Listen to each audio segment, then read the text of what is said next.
आज से हम लोग फिर से, जैसा कि हम लोगों ने डिस्कस करा है, जैसा कि हमने बताया था कि अब से जो है ये सब्जेक्ट वाइज करंट अफेयर्स चलेगा। तो आज हमारा करंट अफेयर्स इकोनॉमी सेक्शन का स्टार्ट करने जा रहे हैं हम लोग। और अभी हम लोग जून मंथ का करंट अफेयर्स करेंगे।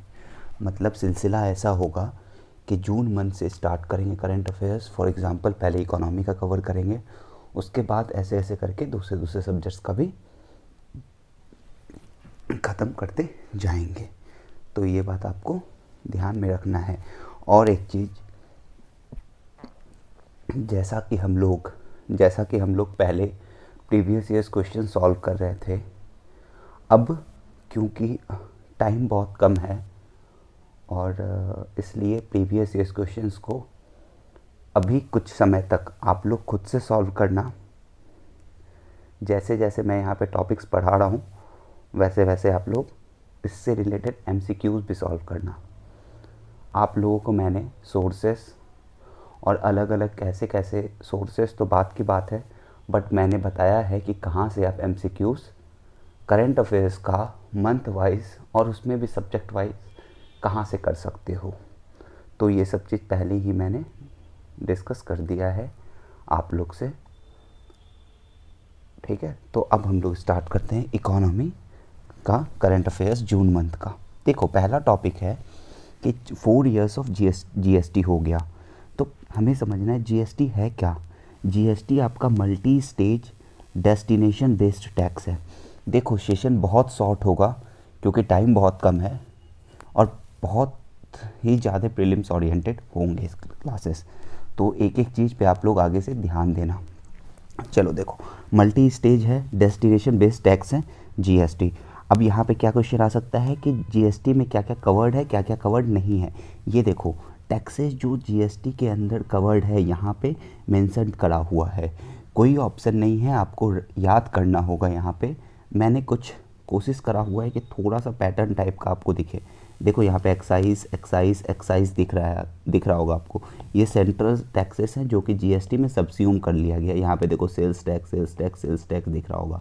तो ये सब चीज़ ऐसे टैक्स हैं जो स्टेट टैक्सेस जो जीएसटी में इंक्लूड कर दिए गए हैं। आपको ये सब कुछ याद होना चाहिए कि कौन कौन सा टैक्स, सेंट्रल टैक्स और स्टेट टैक्स कौन कौन से जीएसटी में सबस्यूम्ड है। तो ये सब चीज़ आप याद कर लेना यहाँ से, ठीक है। जैसे एडिशनल ड्यूटीज़ ऑफ एक्साइज हो गया, सेंट्रल एक्साइज ड्यूटी हो गया, फिर सर्विस टैक्स हो गया, सरचार्जेज एंड सेसेस। ये सरचार्जेज एंड सेसेस किस चीज़ का है। वैसे टैक्स पहले तो सेस, सरचार्ज और सेस क्या होता है अभी समझ लो। सरचार्ज और सेस क्या होता है, देखो समझो। सेस आपका सिंपल टैक्स ऑन टैक्स है, समझ में आ रहा है। चलो इसको जो जो टॉपिक्स बचते जाएगा उसको हम लोग थोड़ा देर बाद सेशंस में अच्छे से कवर कर देंगे। तो ये रहा सरचार्ज और सेस। ऐसे ऐसे टॉपिक्स मिलते रहेंगे क्योंकि क्या होगा कि हम लोग हो सकता है डाइवर्ट हो जाए। तो फिर ऐसा करेंगे कि जैसे अभी एक टॉपिक मेरे को लगा कि इम्पॉर्टेंट है सरचार्ज और सेस, तो मैंने यहाँ पे लिख लिया। अब इसको क्या करूँगा मैं, फॉर एग्ज़ाम्पल 3 मंथ का जब करेंट अफेयर्स हो जाता है आप लोग का, फॉर एग्ज़ाम्पल जून जुलाई अगस्त का जैसे ही करंट अफेयर्स ख़त्म हो जाता है, एक छोटा सा वीडियो बना देंगे जिसमें कि जो जो चीज़ मेरे को लगती रहेगा कि इम्पॉर्टेंट है विद इन दिस मैगज़ीन और जो स्टैटिक का पार्ट है वो हम वहाँ पे कवर कर देंगे छोटा सा वीडियो बना के। तो सरचार्ज और सेस उसमें ऐड कर देंगे। चलो, तो यहाँ पे आपका और क्या हो जाएगा, सेंट्रल टैक्सेस में जो जीएसटी में सब्ज्यूम्ड है, additional duties of customers CVD SAD, ठीक है। और उसके बाद excise duty levied under medicinal and toiletries preparation act, उसी तरह से एडिशनल ड्यूटीज़ ऑफ एक्साइज। ये सब चीज़ आपका सेंट्रल टैक्स की तरफ से है। और आपका स्टेट टैक्स की तरफ से कौन कौन सा है जो जीएसटी में है, purchase tax, central sales tax, central sales tax हो गया आपका, स्टेट वैट, सेल्स टैक्स, ये सब लग्जरी वगैरह जो लग्जरी टैक्स वगैरह थे, ये सब आपका जो स्टेट टैक्स था जो जीएसटी में सब्ज्यूम हो गया। ये आपको पता होनी चाहिए। उसके बाद कौन कौन सा कवर्ड नहीं है जीएसटी में, ये तो उससे भी ज़्यादा इम्पॉर्टेंट है। समझ में आ रहा है। एक चीज़ गौर करना, देखो प्रॉपर्टी टैक्स जीएसटी में सब्ज्यूम नहीं करा गया है, ठीक है। और लेकिन आप अगर देखोगे यहाँ पे परचेज टैक्स है, तो यहाँ पे आपको ऐसे ऐसे जो कन्फ्यूजिंग पॉइंट्स होते हैं उसमें स्टार लगा लिया करो जब आप पढ़ रहे होते हो, तो सो दैट आप लोग इस चीज़ के लिए तैयार रहो, ठीक है। तो प्रॉपर्टी टैक्स हो गया, स्टैम्प ड्यूटी हो गया, इलेक्ट्रिसिटी ड्यूटी हो गया, एक्साइज ड्यूटी हो गया, अल्कोहल हो गया, बेसिक कस्टम ड्यूटी हो गया, पेट्रोलियम क्रूड हो गया, डीजल हो गया, पेट्रोल हो गया, एविएशन टर्बाइन फ्यूल हो गया और नेचुरल गैस हो गया। ये सब क्या है, आपको सब्ज्यूम्ड नहीं है। ये वाला जो पीडीएफ है, ये वाला इन द सेंस इससे थोड़ा सा, इसको थोड़ा सा मैं मॉडिफाई करूँगा। उसके बाद जो पीडीएफ आपको मिलेगा, जो अंडरलाइंड है ये सब चीज़ें, ये आपको टेलीग्राम ग्रुप में मिल जाएगी। चलो, टेलीग्राम ग्रुप का लिंक डिस्क्रिप्शन बॉक्स में प्रोवाइड कर दिया जाएगा। चलो, इसका मल्टीपल स्लैब्स है, 5%, 12%, 18%, 28%, ये आपको पता होना चाहिए। उसके बाद जो जीएसटी का रेट्स है वो म्यूचुअली डिसाइड होता है स्टेट्स और सेंटर के द्वारा। कैसे? तो एक जीएसटी काउंसिल है, जीएसटी काउंसिल। अब यहाँ पे क्या क्वेश्चन बन सकता है, क्या जीएसटी काउंसिल एक टाइप का कॉन्स्टिट्यूशनल बॉडी है या नॉन कॉन्स्टिट्यूशनल बॉडी है? तो आपको पता होना चाहिए कि GST council is a constitutional body. कौन सा बॉडी? Constitutional body. चलो, आप मेरे को बताओ कौन से आर्टिकल के अंदर है। चलो, नहीं पता है कौन से आर्टिकल के अंतर्गत है, तो इसको भी कवर करवा दिया जाएगा, जीएसटी आर्टिकल। चलो, अगर नहीं पता होगा आपको तो चलो, तो उसके बाद क्या है, रिवर्स चार्ज मैकेनिज़्म क्या होता है। एक चीज़ जो ये कॉन्सेप्ट रिवर्स चार्ज मैकेनिज़्म, ये क्या होता है समझ लो एक बार। क्या होता है कि मान लो, बेसिकली इसमें क्या होता है, ऐसे जनरली जो होता है, जनरली क्या होता है कि सप्लायर जो गुड्स एंड सर्विसेज का होता है, मान लो कोई एक प्रोडक्ट है, ये प्रोडक्ट है, तो ये जो सप्लाई कर रहा है ना, ये जो सप्लाई कर रहा है ये टैक्स देगा। समझ में आ रहा है? ये आपको गुड्स एंड सर्विसेज पे टैक्स, ये जो मतलब जीएसटी है, जीएसटी टैक्स ये देगा, सप्लायर देगा। बट किसी किसी केस में क्या होता है, सप्लायर नहीं बट बायर देता है टैक्स। समझ में आ रहा है? किसी किसी सेट में क्या होता है, किसी किसी केस में बायर देता है टैक्स। तो जब बायर टैक्स देगा तो उस केस में रिवर्स चार्ज मैकेनिज्म अप्लाई होता है। जब समझाते हैं पहले ये कैसे होता है, सुनो। मान लो एक सप्लायर है जिसके पास जो बहुत बड़ा इंडस्ट्री है, मान लो बहुत बड़ा इंडस्ट्री है, तो वो कैपेबल है, उसके पास स्टाफ्स वगैरह हैं, तो वो जीएसटी पे कर सकता है।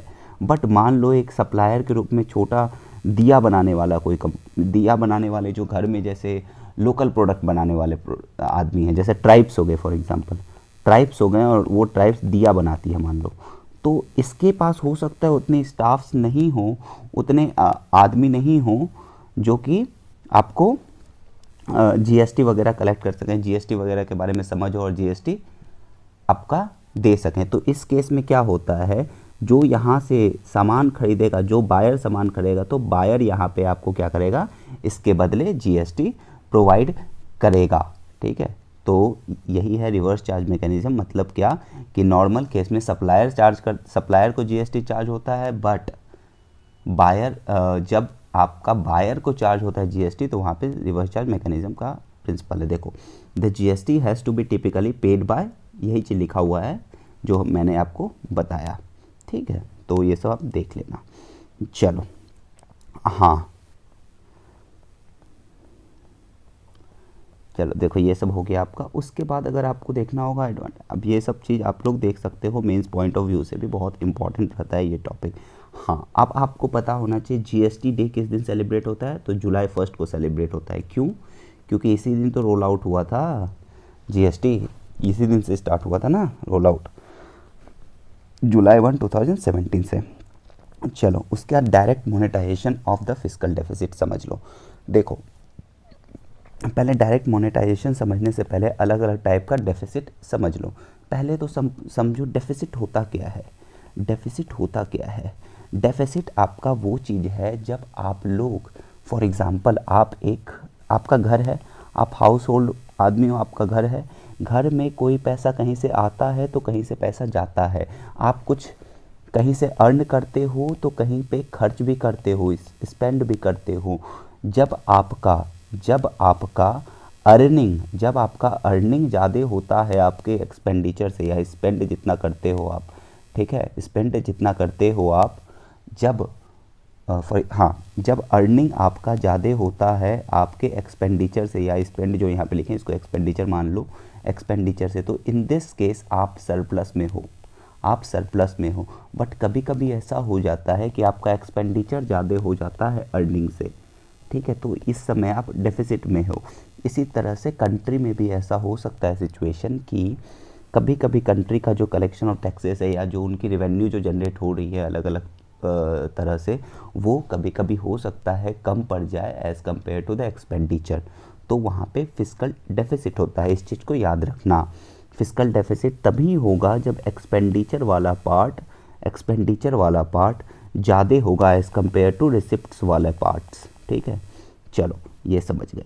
तो देखो फिस्कल डेफिसिट क्या होता है, रिवेन्यू रिसिप्ट्स, देखो समझो, अगर मान लो अभी जो मैंने यहाँ पे लिखा है ये चीज़, revenue receipts plus NDCR minus total expenditure. चलो इसको थोड़ा सा तोड़ के समझते हैं, फिस्कल डेफिसिट इक्वल टू, ये तो कोई इशू नहीं होगा ना अगर मैंने ये लिख दिया तो, revenue receipts minus total expenditure, अगर ये लिख देंगे तब तो कोई इश्यूज़ नहीं होगा आपको, ये तो आपको पता है। बट इसमें एक चीज़ और जो जाता है, नेट डेट कैपिटल रिसिप्ट्स, ठीक है, नन डेट कैपिटल रिसिप्ट्स। ऐसा कैपिटल रिसिप्ट्स आप लोग कर सकते हो, ऐसा कैपिटल रिसिप्ट्स हो सकता है जो कि आपके ऊपर डेट क्रिएट नहीं करता है, तो ये वाला चीज़ भी आपके फिस्कल डेफिसिट वाले पार्ट में ऐड होता है। इस चीज़ को याद रखना आप लोग, अगर नहीं याद रहता है तो इस फॉर्मूला को याद करने का कोशिश करना, और अगर समझ में नहीं आता है तो मेरे को कमेंट में लिख के बोलो, इसको भी वहाँ पे ऐड कर दिया जाएगा उस सेक्शन में। चलो आगे चलते हैं। अब अलग अलग टाइप ऑफ डेफिसिट को आप लोग देख लो, जैसे कौन कौन सा डेफिसिट, जैसे आपको प्राइमरी डेफिसिट आपने सुना होगा। प्राइमरी डेफिसिट क्या होता है आपका, जब फिस्कल डेफिसिट में से इंटरेस्ट पेमेंट्स को हटा देते हो। मतलब क्या हुआ कि फिस्कल डेफिसिट तो ये वाला फिस्कल डेफिसिट हो गया, बट इंटरेस्ट पेमेंट्स क्या होता है कि मान लो आपके गवर्नमेंट ऑफ इंडिया ने 500 करोड़ रुपए कहीं से लोन लिया था, 500 करोड़ रुपए लोन लिया था, और 500 करोड़ रुपए लोन जब लिया था गवर्नमेंट ने, तो इसके बदले इसको इंटरेस्ट देना होता है, इसके बदले इनको इंटरेस्ट देना पड़ सकता है। तो ये वाला जो इंटरेस्ट वाला पार्ट है ना, ये तो इस साल का नहीं है ना। फॉर एग्जांपल 2021-22 में अगर मान लो ये 500 करोड़ रुपए, अगर मान लो 2020 में लिया गया पैसा, 2020 में पैसा लिया गया, या और अच्छे समझोगे तो मान लो 2019 में पैसा लिया गया, ये अच्छे से समझना इस चीज़ को, प्राइमरी डेफिसिट को। मान लो कि 500 करोड़ रुपए 2019 में लिया गया है, लेकिन उसका जो इंटरेस्ट है वो तो हो सकता है 4-5 साल या 10 साल 20 साल, जितना साल भी उतना साल चल सकता है, और उसका इंटरेस्ट पेमेंट हो सकता है गवर्नमेंट ऑफ इंडिया को साल बाय साल हर साल देना पड़ जाए, ऐसा हो सकता है, बिल्कुल हो सकता है भाई। तो जब ऐसा होता है तो प्राइमरी डेफिसिट क्या होता है आपका, जो ये जो इंटरेस्ट बार बार देना पड़ रहा है, इसको आप फिस्कल डेफिसिट से हटा दो। क्यों? क्योंकि हमने इस साल तो नहीं लिया है ना, मतलब कि हमने इस साल तो नहीं लिया है ये लोन, तब भी हमको हर साल इंटरेस्ट देना पड़ता है, जबकि इस साल का ये खर्चा नहीं है। तो प्राइमरी डेफिसिट क्या हुआ, इस साल का, या उस जिस साल का भी कैलकुलेट हो रहा है, जो भी फाइनेंशियल ईयर का कैलकुलेट हो रहा है, उस फाइनेंशियल ईयर का जो भी फिस्कल डेफिसिट होता है, आप उसमें से आप क्या कर दोगे, इंटरेस्ट पेमेंट को हटा दोगे। सिंपल समझ में आ गया। इंटरेस्ट पेमेंट को जब हटा देंगे फिस्कल डेफिसिट से तो प्राइमरी डेफिसिट हो जाएगा। अब यहाँ पे बच्चे कंफ्यूज हो सकते हैं, प्राइमरी डेफिसिट और रेवेन्यू डेफिसिट का बात आता है, सॉरी प्राइमरी डेफिसिट और इफेक्टिव रेवेन्यू डेफिसिट का बात आता है। तो चलो उससे पहले रेवेन्यू डेफिसिट समझ लो।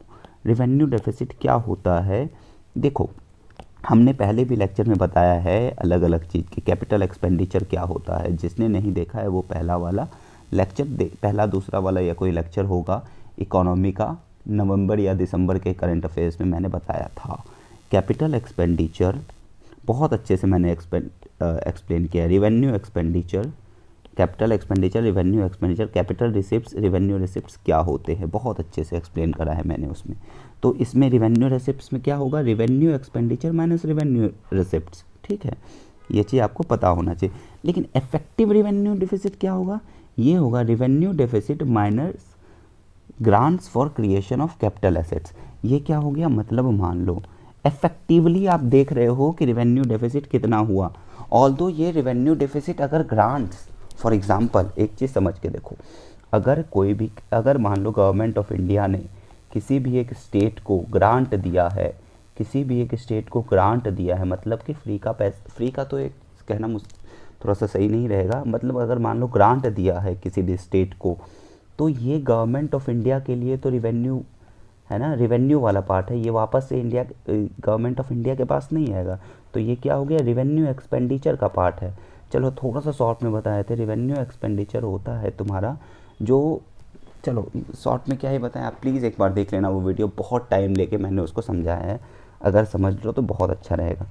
चलो गवर्नमेंट ऑफ इंडिया ने रिवेन्यू एक्सपेंडिचर करा, लेकिन ये रिवेन्यू एक्सपेंडिचर जब कोई ग्रांट, मान लो कोई ग्रांट स्टेट को प्रोवाइड किया गया है और बोला गया है इस ग्रांट से आप जो है, इस ग्रांट से आप एक कोई भी पीएसयू का निर्माण करो, फॉर एग्जांपल ऑक्सीजन सिलेंडर बनाने का पीएसयू का निर्माण करो, ऑक्सीजन सिलेंडर बनाने का पीएसयू का निर्माण करो, तो ये जो स्टेट के लिए है ये ग्रांट, ये स्टेट को किस में पैसा लगाना है, कैपिटल बनाने में पैसा लगाना है, ये इसको रिवेन्यू का खर्चा नहीं होगा, ये उसका कैपिटल बनाने में खर्चा जाएगा।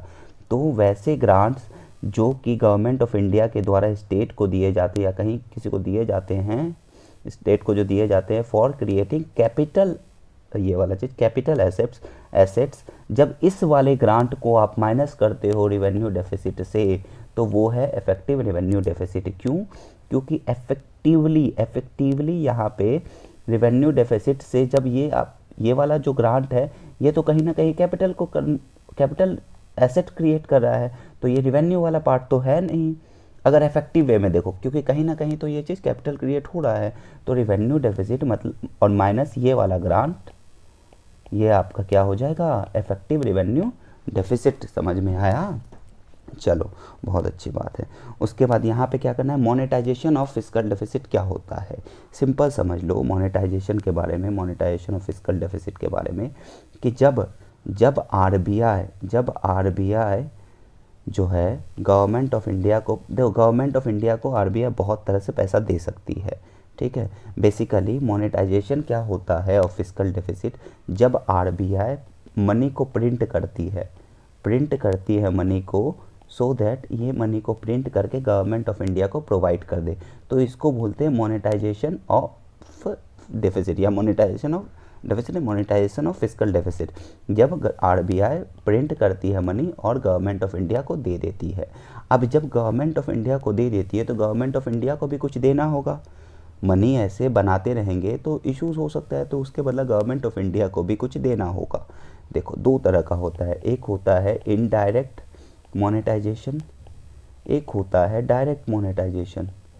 देखो इनडायरेक्ट मोनेटाइजेशन में क्या होता है, देखो ओपन मार्केट ऑपरेशंस आप लोग को पता है ना क्या होता है, कि गवर्नमेंट जब आरबीआई से पैसा लेती है, या गवर्नमेंट का एक सिक्योरिटीज़ होता है, गवर्नमेंट सिक्योरिटीज़ होता है, तो गवर्नमेंट सिक्योरिटीज़ जब मार्केट में बिकती है, जब मार्केट में गवर्नमेंट अपनी सिक्योरिटीज़ को बेचती है, अलग अलग बॉन्ड्स वगैरह जब बेचती है और उससे पैसे जब लेती है गवर्नमेंट ऑफ इंडिया, या फिर जब गवर्नमेंट ऑफ इंडिया अपनी बेची हुई सिक्योरिटीज़ को वापस से लेती है और पैसा देती है, तो इसी को बोलते हैं ओपन मार्केट ऑपरेशंस। जिसको समझ में नहीं आया फिर से समझो। ओपन मार्केट ऑपरेशंस में क्या होता है, गवर्नमेंट सिक्योरिटीज़ को डील की जाती है, मतलब कैसे डील किया जा सकता है, ऐसा हो सकता है पहला कि गवर्नमेंट सिक्योरिटीज़ को पब्लिक तक बेच दिया जाए, और पब्लिक से पैसा गवर्नमेंट को आए। और दूसरा क्या हो सकता है ओपन मार्केट ऑपरेशंस में, पब्लिक के पास, ये पार्ट है सिंपल, यही होता है, गवर्नमेंट सिक्योरिटी का लेन देन होता है ओएमओ। पब्लिक के पास मान लो कि पैसा है, पब्लिक के पास सिक्योरिटीज़ है, तो वापस से जब गवर्नमेंट ऑफ इंडिया सिक्योरिटीज़ अपना खरीदती है तो इसको पैसा देना होगा पब्लिक को, ये होता है। लेकिन ये अंडरटेक कौन करता है open market operations on the government of India के बिहाफ पे, तो ये बिहाफ पे करता है आरबीआई। समझ में आया? अब ओएमओ क्यों यूज़ होता है, बहुत सारा कंडीशन है जिस कारण से ओएमओ यूज़ होता है। चलो देखो इनडायरेक्ट मोनेटाइजेशन में क्या होता है, ये भी यहाँ पे जो OMOs के थ्रू होता है, मतलब क्या, ओपन मार्केट ऑपरेशंस के थ्रू होता है। यहाँ पे RBI जो है गवर्नमेंट के बॉन्ड को खरीदती है, और सॉरी, गवर्नमेंट ऑफ बॉन्ड्स को खरीदती है सेकेंडरी मार्केट से, याद रखना यहाँ पे, सेकेंडरी मार्केट से खरीदती है by printing fresh money to infuse liquidity. मतलब समझो दो तरह का मार्केट होता है, एक होता है प्राइमरी मार्केट, एक होता है सेकेंडरी मार्केट। ठीक है, प्राइमरी मार्केट क्या हो गया, जब डायरेक्ट ले लिया, कहीं से डायरेक्ट खरीद लिया तो प्राइमरी मार्केट में। सेकेंडरी मार्केट में कहीं बिका या मतलब बहुत कोई वहाँ पे है तो सेकेंडरी मार्केट वाला चीज़ समझ लो, सिंपल। ऐसे थोड़ा सा कॉम्प्लिकेटेड होता है, एक बार प्लीज़ समझना ये सब चीज़, क्योंककि इकोनॉमी के बहुत सारे टर्म्स आएंगे यहाँ पे। तो जब प्राइमरी मार्केट से या सॉरी जब सेकेंडरी मार्केट से OMO खरीदती है, OMOs का ऑपरेशंस के थ्रू, OMOs के ऑपरेशंस के थ्रू जब RBI गवर्नमेंट बॉन्ड्स को मतलब गवर्नमेंट ऑफ इंडिया के बॉन्ड को खरीदती है और ख़रीदने के लिए पैसा प्रिंट करके देती है, मतलब समझ में है। सेकेंडरी मार्केट से OMOs ऑपरेशंस क्या होता है, ये सिंपल वाला ऑपरेशंस है।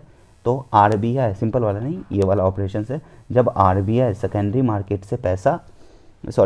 मार्केट से जब RBI गवर्नमेंट बॉन्ड खरीदती है तो खरीदने के लिए गवर्नमेंट को पैसा देगी, तो वो जो पैसा देती है प्रिंट करके मनी देती है।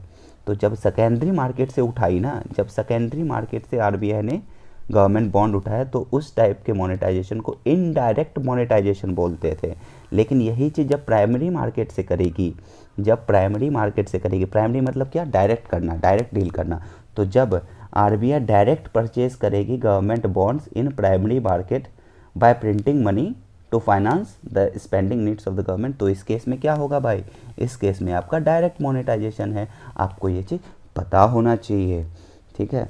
तो ये चीज़ अब आपको देखो, अब यहाँ पे क्वेश्चन नहीं पूछा जाता, यहाँ पे क्वेश्चन आपसे पूछा जा सकता है कि मोनेटाइजेशन के कारण, बी इट डायरेक्ट मोनेटाइजेशन और बी इट इनडायरेक्ट मोनेटाइजेशन, तो बी इट डायरेक्ट मोनेटाइजेशन और बी इट इनडायरेक्ट मोनेटाइजेशन, इससे आपके देश पे क्या इम्पैक्ट पड़ सकता है, इकोनॉमी पे क्या इम्पैक्ट पड़ सकता है। तो भाई बहुत इम्पैक्ट पड़ सकता है। क्या, इन्फ्लेशन बढ़ सकता है भाई, इन्फ्लेशन बढ़ सकता है। देखो हम पढ़ाते पढ़ाते बहुत बेसिक कॉन्सेप्ट भी कवर कर रहे हैं, तो इसलिए अच्छे से ध्यान देना।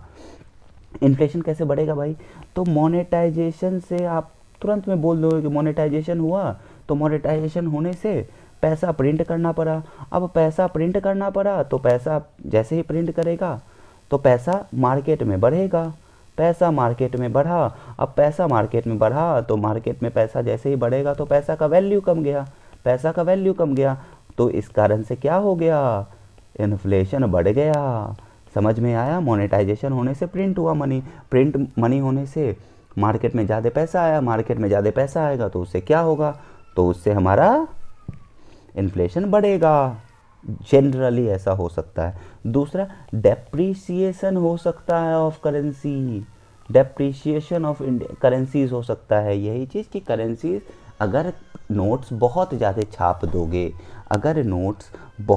छाप दोगे तो ऐसा सिचुएशन आ सकता है कि $1 बराबर 100 रुपये हो जाए, क्योंकि आपका नोट का वैल्यू, आपके पैसे का, आपका रुपये का, इंडियन करेंसी का वैल्यू नीचे जाएगा, क्योंकि आपके पास बहुत पैसा हो गया है।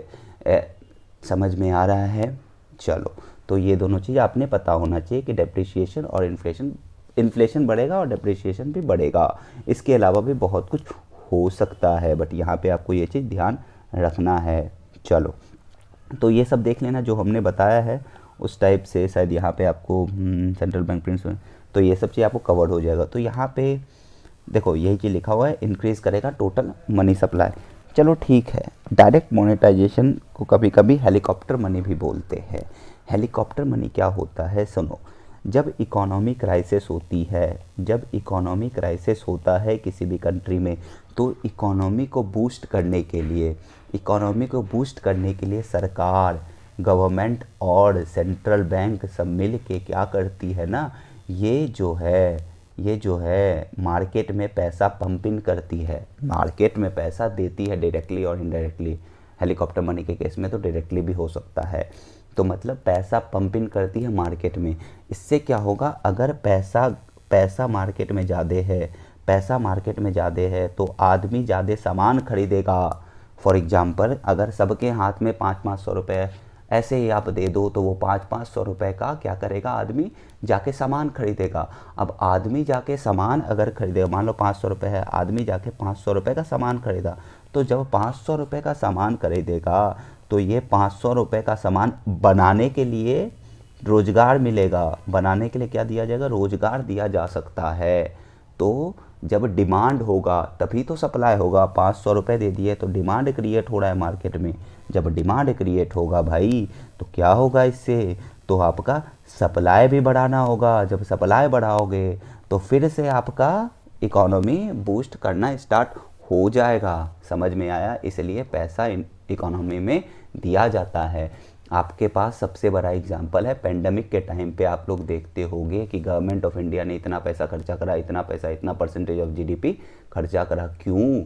क्योंकि मार्केट में पैसा दिया जा सके। पैसा क्यों देना है? सो दैट आप सप्लाई चेन बना उसको फिर से ठीक कर सको, बूस्ट करो इकोनॉमी को। तो इसलिए भी कभी कभी हेलीकॉप्टर मनी का यूज़ किया जा सकता है। अब आपको क्वेश्चन पूछा जाएगा क्या डायरेक्ट मोनेटाइजेशन इंडिया में अलाउड है? तो आपको बोलना है कि डायरेक्ट मोनेटाइजेशन हटा दिया गया था। डायरेक्ट मोनेटाइजेशन हटा दिया गया था एफआरबीएम एक्ट के तहत, लेकिन फिर से एफआरबीएम एक्ट में अमेंड करा गया था 2017 में, और उसके अंतर्गत एस्केप क्लॉज लाया गया था जो कि परमिट करता है monetisation of the deficit under special circumstances. ये सब सर्कमस्टांसेस जिसमें परमिट किया जा सकता है मोनेटाइजेशन। कौन कौन सा हो सकता है भाई? तो नेशनल सिक्योरिटी हो सकता है, नेशनल कैलेमिटी हो सकता है, एक्ट ऑफ वॉर हो सकता है, collapse of agriculture severely affecting farm output and incomes, ये सब हो सकता है। तो ये आपको पता होना चाहिए एस्केप क्लॉज सबके बारे में। ठीक है, आई होप अच्छे से समझ में आ गया होगा monetisation of deficit, financial deficit, ये सब चीज़। चलो फिर थोड़ा सा फास्ट करने का कोशिश करेंगे हम लोग। यहाँ पे आपको पता चले गया हो कि हाई इन्फ्लेशन वगैरह होगा, डिप्रिसिएशन करेंसी का हो सकता है, हमने थोड़ा बहुत बता दिया। चलो ठीक है। अच्छा, डिप्रिसिएशन को कंट्रोल करने के लिए, मान लो डिप्रिसिएशन को कंट्रोल करने के लिए गवर्नमेंट या आरबीआई क्या कर सकती है? कोई बता सकता है? ये भी बताए थे।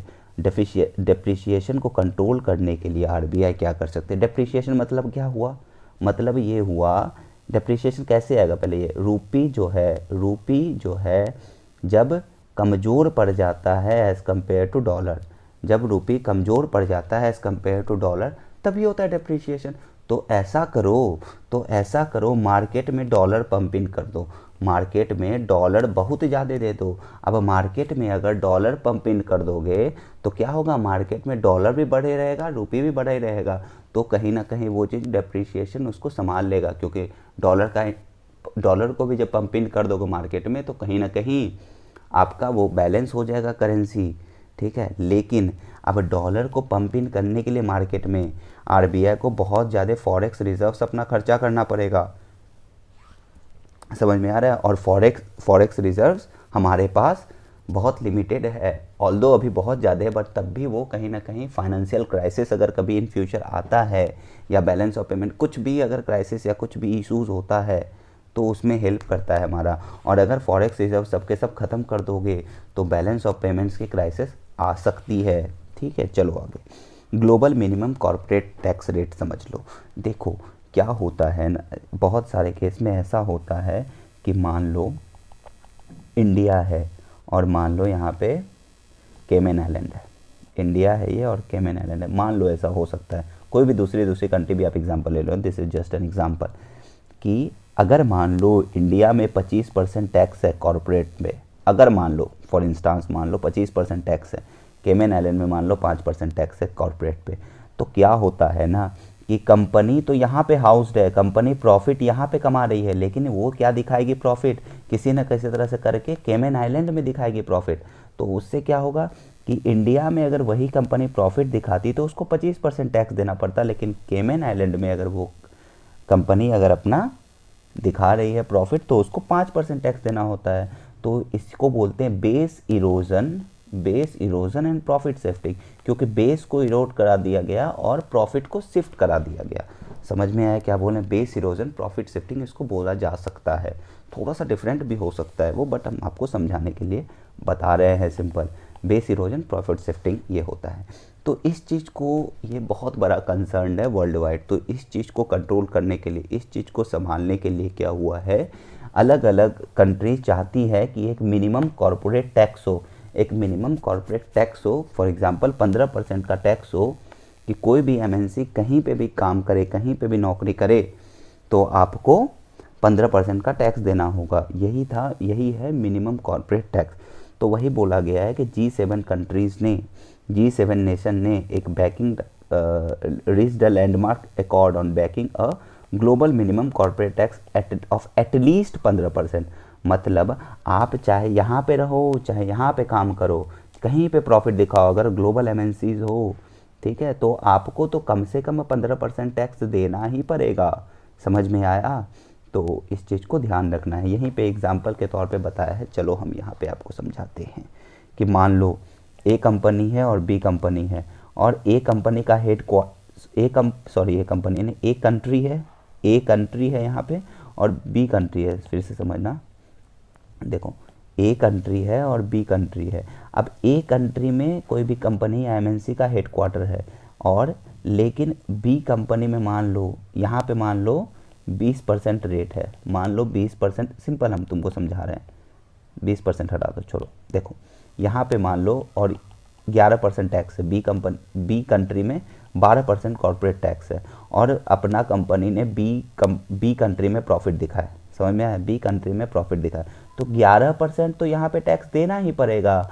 इसके अलावा 4% जो बचा, अगर मिनिमम 15% वाला कंसर्न आ जाता है, तो 4% जो बचा है, 11% यहाँ पे दिया, 15% में 4% और चाहिए, तो ये 4% किसको देगा? तो ए कंट्री को दे देगा। ये समझ में आया? तो इसी को जब अच्छे से पढ़ोगे तो दिख जाएगा कैसे। ये देखो यहाँ पे लिखा हुआ भी होगा कुछ कुछ, with a global minimum rate of इतना country a top of the tax and collect. देखो जो हमने समझा है उसी का थोड़ा बहुत चेंजेस हो सकता है, बट यहाँ पे समझ लेना। यहाँ पे क्या इंपॉर्टेंट है, पूछा जा सकता है कि कार्बिस बे डिक्लेरेशन किससे रिलेटेड है, तो आपने पता होना चाहिए कि G7 वाला आउटकम से रिलेटेड है जो भी है, तो ये आपको यहाँ पे पता होना चाहिए। उसके बाद पूछा जा सकता है बिल्ड बैक, सॉरी यहाँ पे बिल्ड होना चाहिए, बिल्ड बैक बेटर वर्ल्ड, यहाँ पे बिल्ड भी कर दो, build back better world sometime seen in new, build back better, हाँ बिल्ड बैक बेटर वर्ल्ड या B3W पार्टनरशिप क्या चीज़ से रिलेटेड है, किससे रिलेटेड है, तो ये भी आपने पता होना चाहिए कि values driven high standard and transparent infrastructure partnership led by major democracies, ये आपको पता होना चाहिए क्या चीज़ से रिलेटेड है। ये सब आपको इंफ्रास्ट्रक्चर वगैरह से रिलेटेड है, पता होना चाहिए। और बेसिकली ये एम करता है, चाइना का जो बेल्ट एंड रोड इनिशिएटिव है ना, उसके रेस्पेक्ट में उसको काउंटर करने के लिए बोला जा सकता है कि ये इनिशिएटिव लाया गया है। Base erosion of tax in the country, ये हमने थोड़ा बहुत बता दिया।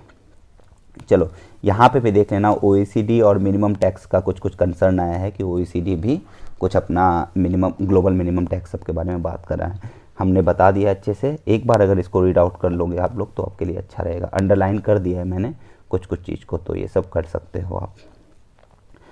चलो बहुत सारे कॉन्सेप्ट्स मैंने बताया, बहुत सारे बेसिक्स को भी मैं अभी तक ख़त्म करने का कोशिश कर रहा हूँ।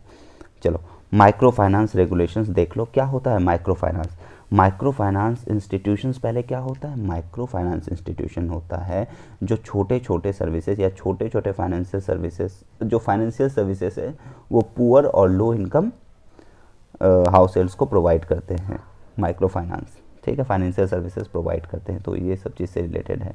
तो इसके बारे में क्या पता होना चाहिए कि सेल्फ हेल्प, इससे रिलेटेड सब कुछ पढ़ने का कोशिश करना, बट हम आपको कुछ चीज़ बता देते हैं। माइक्रो फाइनेंस का ओरिजिन या इवोल्यूशन बोल लो, वो बांग्लादेश में है, ये सब देख लेना। चलो self help group bank linkage programme किसका है या किसके द्वारा किया गया है, ये भी आपने पता होना चाहिए, ठीक है। नाबार्ड के बारे में आपको पता होना चाहिए, सुनते जाओ, मेरा पहले ही मैंने बता दिया था कि मैं आपको जो चीज़ है कुछ चीज़ मैं बताते भी जाऊँगा, यहाँ से ये पढ़ लेना, ये पढ़ लेना, ये पढ़ लेना, और वो चीज़ कर लेना प्लीज़ अच्छे से। तो नाबार्ड के बारे में पढ़ लेना। एक चीज़ याद रखना कि नाबार्ड एक स्टैट्यूटरी ऑर्गेनाइजेशन है, स्टैट्यूटरी ऑर्गेनाइजेशन है ना भाई, बताइए बताइए बताइए, I am not sure about this, अभी ध्यान से उतर गया मेरा, आप लोग कंफर्म कर लेना अपने हिसाब से। चलो चलो ठीक है, ये सब चीज़ आपको पता होना चाहिए। हाँ ये देखो, NBFC MFI मतलब कि NBFC net banking financial non banking sorry net non banking financial corporation MFI जो है उसको डिफाइन कैसे करा जाता है। ये नॉन डिपॉजिट टेकिंग NBFC है। इनका minimum net owned fund 5 crore रुपए होना चाहिए और 2 करोड़ भी हो सकता है फॉर नॉर्थ ईस्टर्न रीजन वाले NBFC MFIs के लिए, ठीक है। सॉरी 2 करोड़ भी हो सकता है for NBFC MFIs registered in the north eastern region. हाँ वही सब है थोड़ा बहुत, चलो ठीक है। इसका क्या होना चाहिए, minimum 85% of its net assets, ठीक है। जैसे कि assets other in than cash, bank balances and money market instruments in the nature of qualifying assets, ये सब कंडीशंस फुलफिल होना चाहिए। समझ में आ रहा है? चलो बहुत बढ़िया। तो ये सब थोड़ा थोड़ा देख लेना, ये सब भी अगर पढ़ना हो रेगुलेशन वगैरह तो ये सब पढ़ सकते हो आप लोग। अर्बन ट्रांसफॉर्मेशन के बारे में बात किया जा रहा है तो आपको ये सब मिशंस के बारे में अच्छे से पता होना चाहिए। क्या कि पहले तो ये सब मिशन क्या है, स्मार्ट सिटीज़ मिशन के बारे में पता होना चाहिए, अमृत के बारे में पता होना चाहिए, प्रधानमंत्री आवास योजना अर्बन के बारे में आपको पता होना चाहिए और ये कौन चलाता है ये भी आपको पता होना चाहिए। चलो तो यहाँ पे मैंने अंडरलाइन कर दिया है और थोड़ा बहुत बता दिया है। प्रधानमंत्री आवास योजना का कब तक का टारगेट है, तो 2022 तक का टारगेट है कि वो जो आपको है उसके लिए है, पक्का हाउसेस वगैरह के लिए टारगेट वगैरह को थोड़ा बहुत देख लेना। यहाँ पे मैंने अंडरलाइन कर दिया है, ये सब चीज़ में आप एक बार पढ़ लोगे अच्छे से ध्यान में आ जाएगा। जहाँ जहाँ कॉन्सेप्चुअल चीज़ें मैं वहाँ बता दे रहा, ठीक है। ये सब चीज़ को आप लोग को कवर करना, क्योंकि टाइम बहुत कम है अब इसलिए थोड़ा सा फास्ट जाना पड़ रहा है। देखो अमृत के बारे में आपको पता होना चाहिए। देखो हाँ अमृत के बारे में क्या पता होना चाहिए, ये जो है ये इसमें जो सिटी जिसका पॉपुलेशन 1 लाख से ज़्यादा है उसको कवर करा जा रहा है। SCM के बारे में आपने पता होना चाहिए कि 6 फंडामेंटल प्रिंसिपल्स है इसका, 6 के 6 फंडामेंटल प्रिंसिपल्स को भी यहाँ पे टिक कर दिया गया है। चलो तुलिप यहाँ पे कैसे पूछा जा सकता है कि तुलिप क्या चीज़ से रिलेटेड है या तुलिप क्या है क्या नहीं है, तो यहाँ पे आपको पता होना चाहिए कि ये जो है पार्टनरशिप है AICTE के द्वारा पार्टनरशिप करा गया है सबके साथ। तो थोड़ा वो जो भी है किसके साथ क्या पार्टनरशिप करा गया है सब देख सकते हो, सिंपल अंडरलाइन कर दिया मैंने, ठीक है। तो अब जो भी है कॉन्सेप्चुअल चीज़ ज़्यादा तो अब ज़्यादा है नहीं। यहाँ पे आपने क्या करना है, मिनिस्ट्री देखना है कि कौन कौन सा मिनिस्ट्रीज़ के अंतर्गत क्या क्या आ रहा है। मतलब कि फॉर एग्जांपल सॉरी टूरिज़्म से रिलेटेड है तो टूरिज़्म मिनिस्ट्री के अंतर्गत क्या क्या चीज़ है, कौन कौन सा ऑटोनोमस इंस्टीट्यूशन है यहाँ पे टिक कर दिया गया है, ये देख लेना। स्वदेश दर्शन स्कीम के बारे में देख लेना, ठीक है। और यहाँ पे स्वदेश दर्शन स्कीम में आपको 15 थीमेटिक सर्किट्स है। एक बार क्या करना, यहाँ पे 15 थीमेटिक सर्किट्स जो नाम दिया हुआ है ना, इसको 4 बार पढ़ जाना। सुन लो, ये तुमको लग रहा हो कि क्या बोल रहे हैं, 4 बार पढ़ जाना इसको, इस लाइन को 4 बार पढ़ जाना। प्रीलिम्स में भी काम दे सकता है, मेंस में भी काम दे सकता है। प्रसाद स्कीम के बारे में आपको पता होना चाहिए। यहाँ पे देखो जो जो चीज़ हमें नहीं अभी बताना है, फॉर एग्जांपल कुछ कुछ चीज़ें ऐसी है जो आप डायरेक्ट पढ़ के कवर कर सकते हो, उसको अंडरलाइन और टिक कर दिया गया है, कहीं कहीं हाईलाइट भी कर दिया गया है, ठीक है। जो जो कॉन्सेप्चुअल चीज़ थी ऊपर मैंने अच्छे से बता दिया आपको, ठीक है। चलो ये सब चीज़ आप लोग मेंस ओरिएंटेड है। ड्राफ्ट है तो ड्राफ्ट जब ये पूरी अच्छी तरह से अप्लाई हो जाएगा तो बहुत ज़्यादा इंपॉर्टेंट तब बन जाएगा। चलो ठीक है, और क्या हो सकता है, और क्या हो सकता है, हाँ ये चीज़ देखो यहाँ पे इम्पोर्टेंट है। देखो अभी यूनियन कैबिनेट ने अप्रूव करा है reforms based and results based revamp distribution sector scheme. देखो इसमें क्या है कि तुम्हारा क्या है, इसका स्कीम का एम क्या है, तो ये इम्प्रूव करेगा ऑपरेशनल एफिशिएंसीज और फाइनेंशियल सस्टेनेबिलिटी ऑल डिस्कॉम्स का of all discoms / power departments excluding, ये देखो बहुत अच्छे से मैंने अंडरलाइन कर दिया है, हाईलाइट कर दिया है कि एक्सक्लूड करेगा जो प्राइवेट सेक्टर डिस्कॉम्स है उसके लिए, उस पर ये उसके लिए काम नहीं कर रहा है ये, ठीक है। तो अब ये चीज़ इंपॉर्टेंट हो गया। अब आपको पता होना चाहिए एलिजिबिलिटी क्राइटेरिया क्या है, तो मिनिमम 60% ऑफ मार्क्स लाना होगा डिस्कॉम्स को मिनिमम 60% ऑफ मार्क्स लाना होगा, ठीक है। ये सब आपको पता होना चाहिए। और सर्टेन विथ जो ये है कहीं कहीं परफॉर्मेंस पैरामीटर्स ये सब दिया हुआ है, परफॉर्मेंस पैरामीटर्स देख लेना। उसके बाद टाइम पीरियड क्या है, तो 2025 से 26 है, ये भी आपने पता होना चाहिए टाइम पीरियड 2025 से 26 है। बहुत शॉर्ट में बता रहे हैं क्योंकि ये सब चीज़ जहाँ पे आएगा ना, कुछ कुछ वन वर्ड टाइप में आप थोड़ा सा खेलने का कोशिश करेगा वो, तो आपको पता होना चाहिए। अब इम्प्लीमेंटेशन एजेंसीज क्या है इसका, आरईसी है, पीएफसी। आरईसी मतलब क्या हुआ, रूरल इलेक्ट्रिफिकेशन कॉरपोरेशन लिमिटेड और पावर फाइनेंस कॉरपोरेशन, ये सब इसके नोडल एजेंसीज हैं। उसके बाद फाइनेंशियल असिस्टेंस कहाँ कहाँ प्रोवाइड करेगी गवर्नमेंट, सेंट्रल गवर्नमेंट, ये देख लो। प्रीपेड स्मार्ट मीटरिंग के लिए ये कंडीशन है, और अदर जो स्मार्ट मीटरिंग है उसके लिए ये कंडीशन है। यहाँ पे देखोगे आप थोड़ा सा अच्छे से, तो स्पेशल कैटेगरी स्टेटस के लिए क्या है, कितना है, ये सब पेमेंट बेसिस देख लेना, इसमें लिखा हुआ है, अच्छे से कर लेना, ठीक है। हाँ चलो सॉरी, तो ये हो गया आपका एग्रीगेट टेक्निकल। और ये देखो AT&C लॉसेस क्या होता है आपका, जो ट्रांसमिशन के टाइम पे जो वेस्टेज होता है ना इलेक्ट्रिसिटी का, टेक्निकल लॉसेस के कारण जो टेक्निकल लॉसेस जो हो जाता है इलेक्ट्रिसिटीज़ का ट्रांसमिशन और डिस्ट्रीब्यूशन के दौरान या थेफ्ट वगैरह सब के दौरान, तो ये हो गया AT&C लॉसेस, ठीक है। और कॉमर्शियल लॉसेस क्या होता है, commercial losses sorry aggregate technical losses, तो ये हो गया टेक्निकल लॉसेस, ये हो गया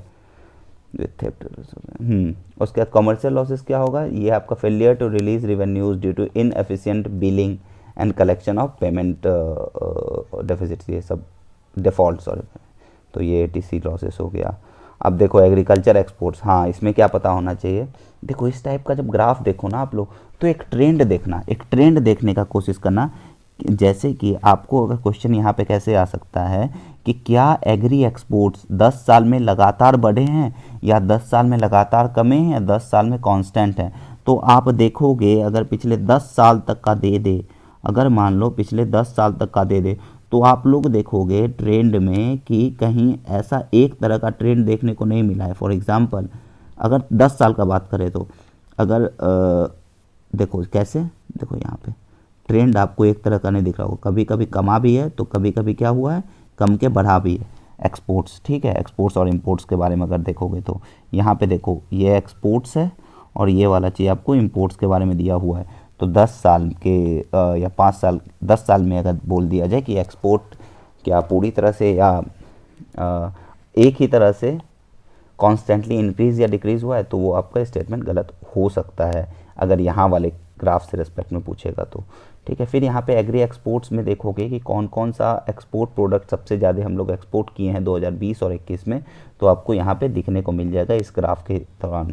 तो इस ग्राफ से जो डाटा कलेक्ट होगा ना उसको अच्छे से देख लेना। देखो यहाँ पे गोल गोल करने का कोशिश कर दिया गया है कि कहाँ से कौन सा आपका कितना ज़्यादा एक्सपोर्ट सब हुआ है, ठीक है। चलो यहाँ पे भी चीज़ को अंडरलाइन कर दिया गया है कि AFEC जो इंस्टीट्यूशन, ये एग्रीकल्चर एक्सपोर्ट फैसिलिटेशन सेंटर ये पुणे में है, ये एक तरह से जो ये इस्टेब्लिश करा गया है, किसके द्वारा इस्टेब्लिश किया गया है, तो MCCI और NABARD in association with the NABARD ये चीज़ को इस्टेब्लिश करा गया है। ये सब आपने पता होना चाहिए। और ये कहाँ पे है, तो पुणे में है AFEC। चलो एग्री स्टैक के बारे में देख लो। ये बेसिकली जो तुम्हारा एक टेक्नोलॉजी और डेटाबेस तैयार करेगा, अलग अलग जो स्कीम्स वगैरह हो गया है, जो गवर्नमेंट जो काम कर रहा है, गवर्नमेंट जो काम कर रही है फॉर फार्मर्स वगैरह के लिए, उसके लिए एक स्टैक बनाएगा, डेटाबेस बनाएगा, ये सब चीज़ के बारे में यहाँ पे एग्री स्टैक है। तो इसमें भी अंडरलाइन कर दिया गया कि एग्री स्टैक क्या है, किसने प्रपोज किया, ये देख लो यहाँ पे NITI Aayog proposal development of agri stack, ये सब चीज़ आपको पता होना चाहिए। अब इसके लिए कौन कौन सा कहाँ से देखो यहाँ पे गवर्नमेंट स्कीम जैसे प्रधानमंत्री फसल बीमा योजना, PM किसान, soil health card will be integrated through common database along with land record details, और ये सब चीज़ें आपको मैंने थोड़ा बहुत बता दिया। चलो ये किसके किसके साथ MOU क्या क्या साइन हुआ है वो सब एक बार देख लेना। अंडरलाइन और टिक वगैरह थोड़ा बहुत कर दिया गया है। देखो यहाँ पे भी इक्री सेट क्या चीज़ से रिलेटेड है, माइक्रोसॉफ्ट का क्या रोल है, ये सब आपको नीति, ये सब मैंने यहाँ पे थोड़ा थोड़ा अंडरलाइन कर दिया। देखो अब देखोगे मैगजीन को कितना मैंने शॉर्ट कर दिया है, अगर आप लोग देखोगे तो बहुत शॉर्ट कर दिया मैंने मैगजीन को प्रीलिम्स के लिए, ठीक है। ये सब चीज़ आपको बस एक बार पढ़ना है, रटना है। ऊपर मैंने जो समझाने वाला पार्ट था वो अच्छे से समझा दिया मैंने, ठीक है। देखो ये सब चीज़ हॉर्टिकल्चर के बारे में है कि यहाँ पे देखो इसको मैंने टिक कैसे करा है, ऐसे टिक करा है कि यूनियन एग्रीकल्चर मिनिस्टर ने ये प्रोग्राम लॉन्च किया, और ये प्रोग्राम क्या है, तो सेंट्रल सेक्टर प्रोग्राम है, ठीक है। ये क्या एम्प्लाई कहाँ पे अप्लाई होगा, तो 11 स्टेट और यूटीज़ में होगा एज ऑफ नाउ, उस समय के जून तक का हिसाब से अगर देखो तो। ये पायलट बेसिस पे ये प्रोग्राम को लॉन्च करा गया है। सेंट्रली स्पॉन्सर्ड स्कीम भी एक है जो इसका नाम MIDH है, तो उसके बारे में भी थोड़ा बहुत आप चाहो तो देख सकते हो। तो इसी तरह से यहाँ पे देखो ये चीज़ बताया गया है कि हॉर्टिकल्चर प्रोड्यूसिंग मेजर कौन सा स्टेट्स वगैरह है, ठीक है। फिर देखो कॉटन कल्टीवेशन के बारे में दिया गया है, ये कॉटन 2040 क्या है ये पूछा जा सकता है, ठीक है। तो ये सब आप देख सकते हो। खारिफ क्रॉप्स होता है कॉटन, ब्लैक कॉटन सॉइल में मिलता है, तो ये सब आपको थोड़ा सा देखना चाहिए, ठीक है। और यहाँ पे 180 फ्रॉस्ट फ्री डेज होना चाहिए, ये सब चीज़ आपको यहाँ पे भी लिखा हुआ है, तो ये चीज़ भी इम्पॉर्टेंट हो जाता है, ठीक है। कॉटन से रिलेटेड, सेमीकंडक्टर से रिलेटेड कुछ कुछ एन टाइप, पी टाइप, इसको भी मैंने अंडरलाइन कर दिया है अच्छे से, इसको भी देख लेना। उसके बाद 100% FDI अलाउ कर दिया गया है electronic systems designs and manufacturing sector में।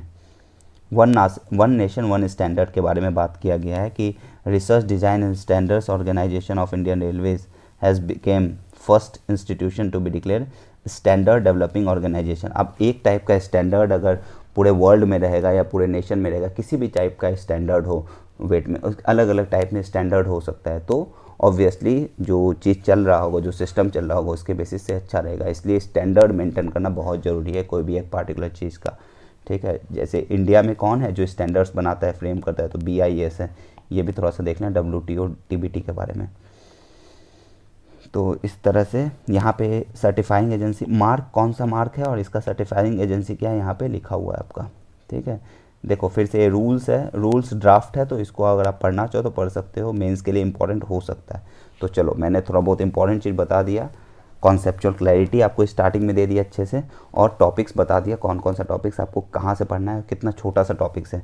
देख रहे हो, सिंपल सिंपल अंडरलाइन कराओ, जो रटने वाला चीज़ जो याद करने वाला चीज़ है उसको मैंने अंडरलाइन कर दिया है, कहीं कहीं हाईलाइट कर दिया, अच्छे से कर लेना। Okay, thank you, bye. हो गया आपका जून का मैगजीन।